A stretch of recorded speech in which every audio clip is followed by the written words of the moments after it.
Charlie and the Chocolate Factory, Chapter 22, Along the Corridor. Well, well, well, sighed Mr. Willy Wonka. 2 naughty little children gone. 3 good little children left. I think we'd better get out of this room quickly before we lose anyone else. But Mr. Wonka, said Charlie Bucket anxiously, will Violet Beauregarde ever be all right again, or will she always be a blueberry? They'll dejuice her in no time flat, declared Mr. Wonka. They'll roll her into the dejuicing machine, and she'll come out just as thin as a whistle. But will she still be blue all over? Asked Charlie. She'll be purple, cried Mr. Wonka. A fine rich purple from head to toe. But there you are. That's what comes from chewing disgusting gum all day long. If you think gum is so disgusting, said Mike TV, then why do you make it your factory? I do wish you wouldn't mumble, said Mr. Wonka. I can't hear a word you're saying. Come on, off we go. Hurry up. Follow me. We're going to the corridors again. And so saying, Mr. Wonka scuttled across to the far end of the inventing room and went out through a small secret door hidden behind a lot of pipes and stoves. The 3 remaining children, Veruca Salt, Mike TV, and Charlie Bucket, together with 5 remaining grown-ups, followed after him. Charlie Bucket saw that they were now back in one of those long pink corridors with many pink corridors leading out of it. Mr. Wonka was rushing along in front, turning left and right and left, and Grandpa Joe was saying, Keep a good hold of my hand, Charlie. It would be terrible to get lost in here. Mr. Wonka was saying, No time for any messing around. We'll never get anywhere at the rate we've been going. And on he rushed, down the endless pink corridors with his black top hat perched on the top of his head and his plum-colored velvet coattails flying out behind him like a flag in the wind. They passed another door, then another, and another. There were doors every 20 paces or so along the corridor now, and they all had something written on them.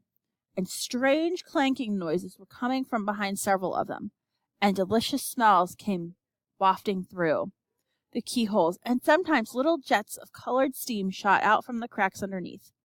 Grandpa Joe and Charlie were half running and half walking to keep up with Mr. Wonka, but they were able to read what it said on quite a few of the doors as they hurried by. Edible marshmallow pillows, it said on one. Marshmallow pillows are terrific, shouted Mr. Wonka as he dashed by. They'll be all the rage when I get them into the shops. No time to go in, though. No time to go in. Lickable wallpaper for nurseries, it said on the next door. Lovely stuff, lickable wallpaper, cried Mr. Wonka, rushing past. It has pictures of fruits on it. Bananas, apples, oranges, grapes, pineapples, strawberries, snozberries. Snozberries, said Mike TV. Don't interrupt, said Mr. Wonka. The wallpaper has pictures of all of these fruits printed on it, and when you lick the picture of a banana, it tastes like a banana. When you lick a strawberry, it tastes of strawberry. And when you lick a snozberry, it tastes just exactly like a snozberry. But what does a snozberry taste like? You're mumbling again, said Mr. Wonka. Speak louder next time. On we go. Hurry up. Hot ice creams for cold days, it said on the next door. Extremely useful in the winter, said Mr. Wonka, rushing on. Hot ice creams warm you up no end in freezing weather. I also make hot ice cubes for putting in hot drinks. Hot ice cubes make hot drinks hotter. Cows that give chocolate milk, said on the next door. Ah, my pretty little cows, cried Mr. Wonka. How I love those cows. But why can't we see them, said Veruca Salt. Why do we have to go rushing past all these lovely rooms? We shall stop in time, called out Mr. Wonka. Don't be so madly impatient. Lifting fizzy drinks. Fizzy lifting drinks, it said on the next door. Oh, those are fabulous, cried Mr. Wonka. They fill you with bubbles, and the bubbles are full of a special kind of gas. And this gas is so terrifically lifting that it lifts you right off the ground, just like a balloon, and up you go until your head hits the ceiling. And there you stay. But how do you come down again? Asked little Charlie. You do a burp, of course, said Mr. Wonka. You do a great, big, long, rude burp, and up comes the gas and down comes you. But don't drink it outdoors. There's no knowing how high up you'll be carried if you do that. I gave some to an old Oompa Loompa once out in the backyard, and he went up, up, up, and disappeared out of sight. It was very sad. I never saw him again." "He should have burped," Charlie said. "Of course he should have burped," said Mr. Wonka. "I stood there shouting, 'Burp, you silly ass! Burp, or you'll never come down again.' But he didn't, or couldn't, or wouldn't. I don't know which. Maybe he was too polite.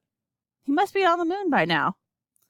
On the next door it said, "Square candies that look round." "Wait," cried Mr. Wonka, skidding suddenly to a halt. "I'm very proud of my square candies that look round. Let's take a peek." Chapter 23. Square Candies That Look Round. Everybody stopped and crowded the door. The top half of the door was made of glass. Grandpa Joe lifted Charlie up so that he could get a better view. Looking in, Charlie saw a long table, and on the table there were rows and rows of small, square-shaped candies. The candies looked very much like square sugar lumps, except each one of them had a little pink face painted on the side. At the end of the table, one of the Oompa Loompas were busy painting more faces and on more candies. "There you are," cried Mr. Wonka. "Square candies that look round." "They don't look round to me," said Mike TV. "They look square," said Veruca Salt. "They look completely square." "But they are square," said Mr. Wonka. "I never said they weren't." "You said they were round," said Veruca Salt. "I never said anything of the sort," said Mr. Wonka. "I said they looked round." "But they don't look round," said Veruca Salt. "They look square." "They look round," insisted Mr. Wonka. "They most certainly do not look round," cried Veruca Salt. "Veruca, darling," said Mrs. Salt, "pay no attention to Mr. Wonka. He's lying to you." "My dear old fish," said Mr. Wonka, "go and boil your head." "How dare you speak to me like that?" shouted Mrs. Salt. "Oh, do shut up," said Mr. Wonka. "Now watch this." He took a key from his pocket and unlocked the door and flung it open. And suddenly, at the sound of the door opening, all the rows and rows of little square candies looked quickly round to see who was coming in. The tiny faces actually turned toward the door and stared at Mr. Wonka. "There you go," he cried triumphantly. "They're looking round." "There's no argument about it. They are square candies that look round." "By golly, he's right," said Grandpa Joe. "Come on," said Mr. Wonka, starting off down the corridor again.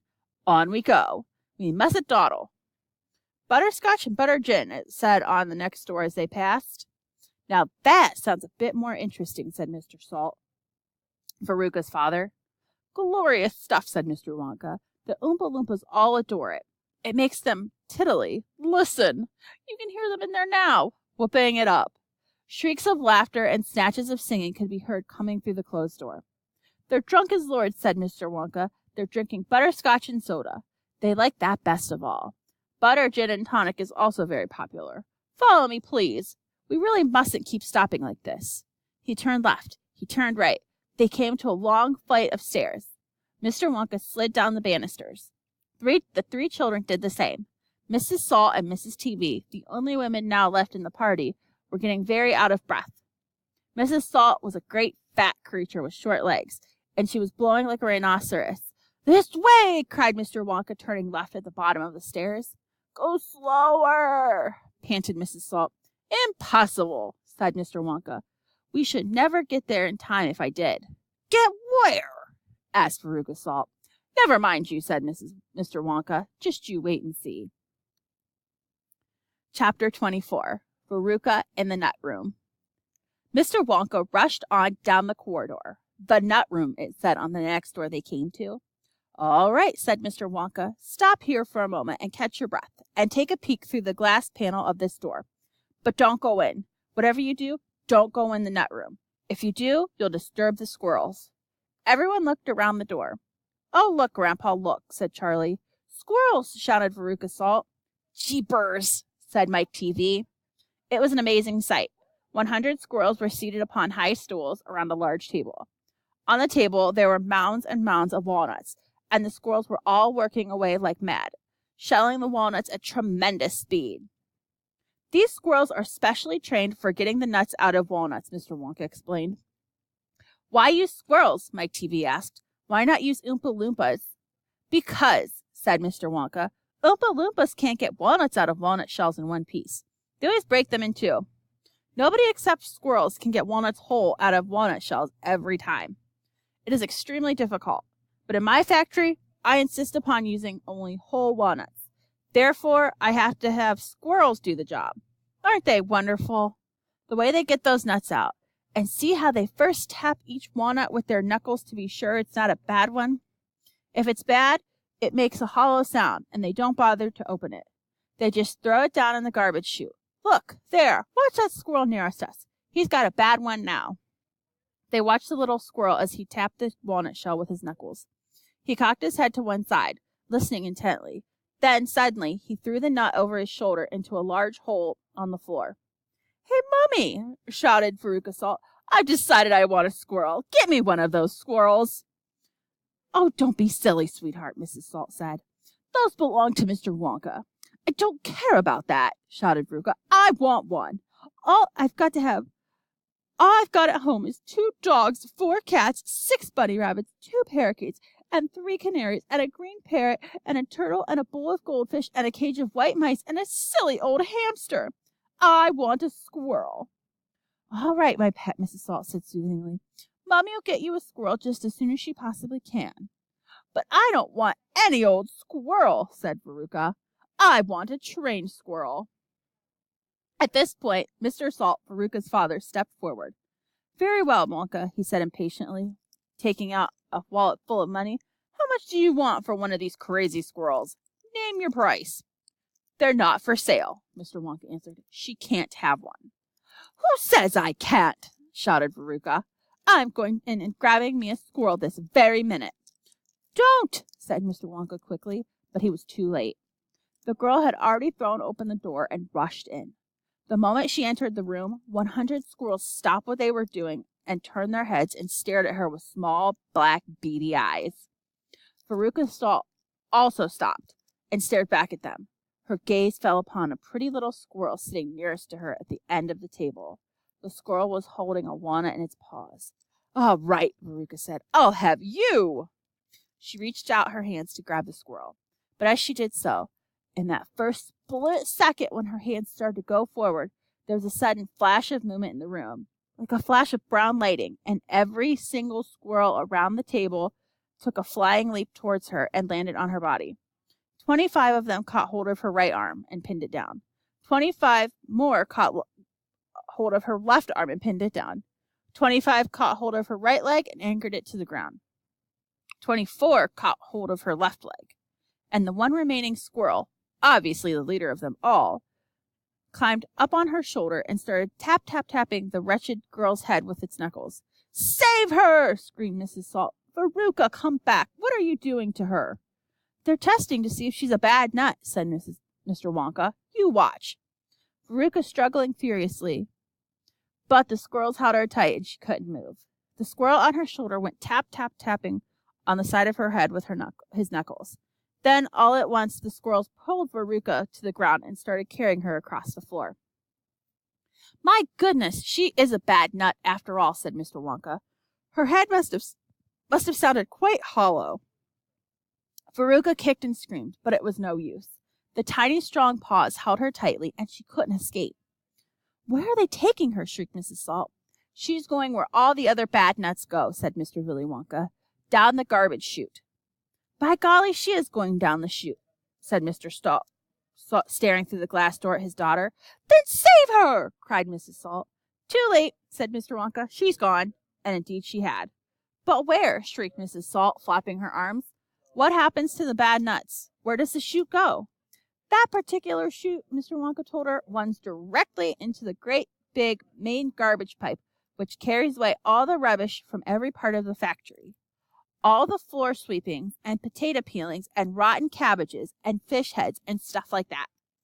Who eats fish and cabbage and potatoes in this factory, I'd like to know, said Mike TV. Oh, I do, of course, answered Mr. Wonka. I don't think... You don't think I live on cackle beans, do you? But, shrieked Mrs. Salt. Where does the great big pipe go to in the end? Why, to the furnace, of course.